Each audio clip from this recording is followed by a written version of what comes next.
Good morning students 11th class की हिंदी की series को आगे बढ़ाते हैं और आज का हमारा लेसन नंबर 4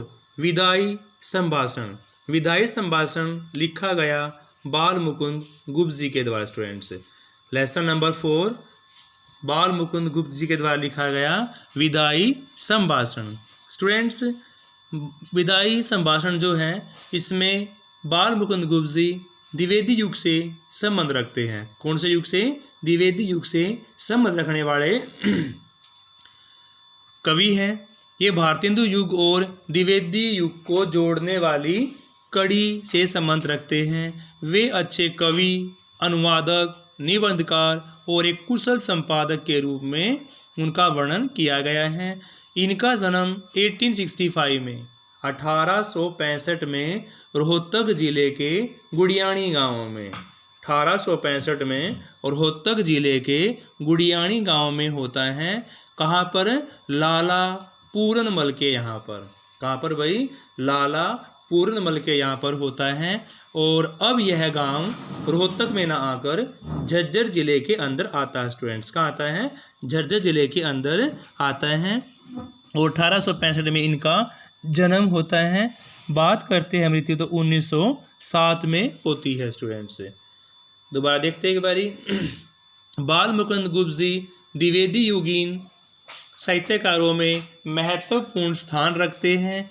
वे भारतेंदु युग और द्विवेदी युग को जोड़ने वाली कड़ी के रूप में काम करते हैं। वे एक अच्छे कवि, अनुवादक, निबंधकार, कुशल संपादक के रूप में जाने जाते हैं। इनका जन्म 1865 में रोहतक जिले के गुड़ियाणी गांव में होता है। और गुड़ियाणी गांव अब रोहतक की बजाय झज्जर जिले के अंदर आता है। स्टूडेंट्स और जन्म 1865 में, मृत्यु 1907 में। स्टूडेंट्स विदाई संभाषण बाल मुकुंद गुप्त जी के द्वारा लिखी गई एक सुप्रसिद्ध रचना है और यह शिव शंभू के चिट्ठे संकलित निबंध हैं। यानी कि जो आपके शिव शंभू के चिट्ठे हैं उसमें विदाई संभाषण संकलित हैं। इस पाठ में लेखक ने भारत का जो वायसराय थे लॉर्ड कर्जन, भारत के वायसराय लॉर्ड कर्जन, जिनकी समय सीमा 2 बार 1899 से 1904 और 1904 से 1905, 2 बार देखो भाई, 1899 से 1904 और 1904 से 1905 तक 2 बार वायसराय रहे। उनके आने का और भारत में काम करने का ये सारा उल्लेख यहाँ पर विदाई संभाषण में बाल मुकुंद गुप्त जी के द्वारा किया गया है। उनकी अंग्रेजी शासन की नीति, कट्टर नीति, ये सारी बातें यहाँ पर होती हैं। तो आइए स्टूडेंट जान लेते हैं इनको भी। स्टूडेंट सबसे पहले आपका क्वेश्चन है विदाई संभाषण पाठ के लेखक कौन है भाई? तो विदाई संभाषण पाठ के लेखक का नाम बाल मुकुंद गुप्त जी है। प्रस्तुत पाठ लेखक की किस कृति में संकलित किया गया है? तो भाई यह पाठ लेखक की कृति शिव शंभू के चिट्ठे में संकलित किया गया है। बाल मुकुंद गुप्त लेखक हो गए और कृति में संकलित है तो वो शिव शंभू के चिट्ठे निबंध में यह संकलित किया गया है। नेक्स्ट है बाल मुकुंद गुप्त जी का जन्म कब होता है? 1865 में जन्म होता है। बात करते हैं बाल मुकुंद गुप्त जी के निधन की तो 1907 में।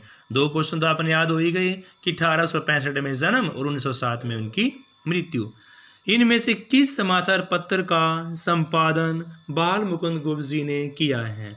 आपके पास 4 ऑप्शन दे रखे हैं, तो इन चारों में से किस समाचार पत्र का संपादन बाल मुकुंद गुप्त जी ने किया? तो भारत मित्र का। स्टूडेंट्स किसका? भारत मित्र का। इनमें से कौन सी रचना बाल मुकुंद गुप्त की नहीं है? तो मृगनयनी जो है वो बाल मुकुंद गुप्त की रचना नहीं है। मृगनयनी। बाल मुकुंद गुप्त जी किस काल के पत्रकार थे? तो बाल मुकुंद गुप्त जी राष्ट्रीय नवजागरण के पत्रकार थे। किसके भाई? राष्ट्रीय नवजागरण के। लेखक ने विदाई संभाषण किस अंग्रेज शासक की विदाई के समय लिखा है?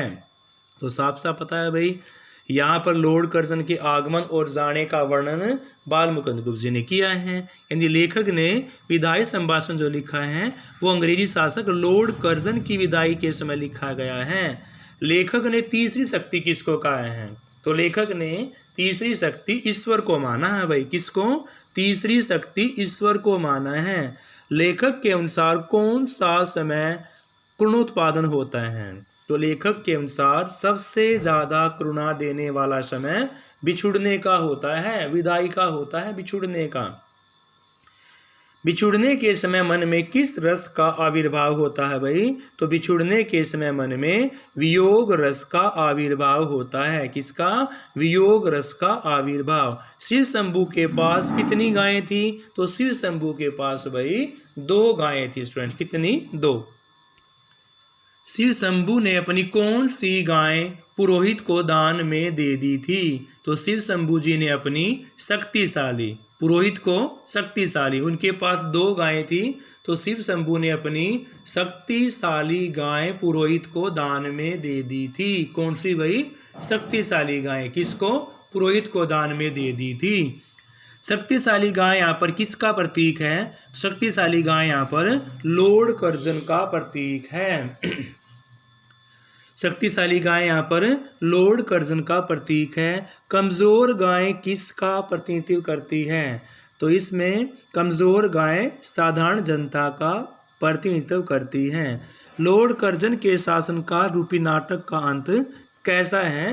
तो अभी मैंने बताया था आपको कि विदाई का समय दुखांत होता है, इसलिए लॉर्ड कर्जन के शासनकाल का जो नाटक है यह दुखांत नाटक है। इस पाठ में सूत्रधार शब्द किसके लिए प्रयुक्त किया गया है? तो लॉर्ड कर्जन के लिए। यहाँ पर किसके लिए भाई? लॉर्ड कर्जन के लिए यहाँ पर सूत्रधार शब्द का प्रयोग किया गया है। किंतु पर्दे के पीछे एक और ही लीला हो रही है। तो इस वाक्य में प्रयुक्त शब्द क्या है? पर्दे के पीछे एक और ही लीला में हो रही है, तो यहाँ पर ईश्वर, ईश्वर शब्द का यहाँ पर प्रयुक्त किया गया है। नींद और भूख आराम शब्द का क्या अर्थ होता है? नींद और भूख आराम करने का अर्थ होता है परेशानी में डालना। नींद और भूख आरामी का मतलब होता है परेशानी में डालना। बिस्तर गर्म राख पर रखने का अर्थ है मुसीबत को बुलाना। बिस्तर गर्म राख पर रखने का अर्थ है भाई मुसीबत को बुलाना। लॉर्ड कर्जन को किसके मामले में पटकनी खानी पड़ी थी? तो लॉर्ड कर्जन जी को सेना अधिकारियों की नियुक्ति के विषय में, सेना अधिकारियों की नियुक्ति के विषय में लॉर्ड कर्जन को पटकनी खानी पड़ी। नेक्स्ट क्वेश्चन है भाई, जार शब्द का प्रयोग किस देश के तानाशाह के लिए प्रयुक्त किया गया है? तो यहाँ पर जार शब्द का प्रयोग रूस देश के तानाशाह के लिए, जार शब्द का प्रयोग यहाँ पर रूस देश के तानाशाह के लिए प्रयुक्त किया गया है। नादिर शाह किस देश के तानाशाह थे भाई? तो नादिर शाह ईरान के। जार यहाँ पर रूस के लिए प्रयोग किया गया है और नादिर शाह यहाँ पर ईरान देश के तानाशाह के लिए प्रयुक्त किया गया है। कैंसर शब्द किस देश के जनकूट शासक के लिए प्रयुक्त किया गया है? तो यह सब जर्मनी के लिए प्रयुक्त किया गया है।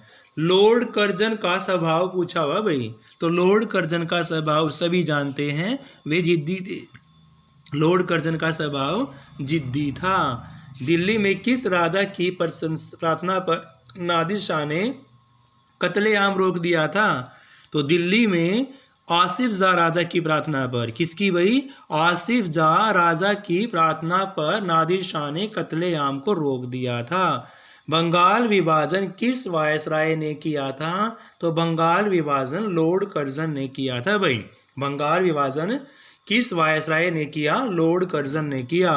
नर सुल्तान नामक राजकुमार ने अपनी विपत्ति के दिन किस स्थान पर व्यतीत किए थे भाई? तो नर सुल्तान नामक राजकुमार ने अपनी विपत्ति के दिन नरवरगढ़ में, स्टूडेंट्स, नर सुल्तान नामक राजकुमार ने अपनी विपत्ति के दिन नरवरगढ़ में व्यतीत किए थे। लॉर्ड कर्जन का दूसरी बार भारत में वायसराय के रूप में, पहले 1899 से 1904 था, दूसरे की बात यहाँ पूछी हुई है तो 1904 से 5, 1904 से 1905 तक दूसरी बार लॉर्ड कर्जन का भारत में शासनकाल था। स्टूडेंट्स, आए कितनी बारी? 2 बारी। जार शब्द प्रयोग किया गया किसके लिए भाई? रूस के लिए। नादिर शाह किस देश के तानाशाह थे? तो ईरान के। स्टूडेंट्स, तो इस प्रकार हमारा ये लेसन भी स्टूडेंट्स यहाँ कंप्लीट होता है। Thank you students, have a nice day. Please class को लाइक शेयर अवश्य करें। Thank you students.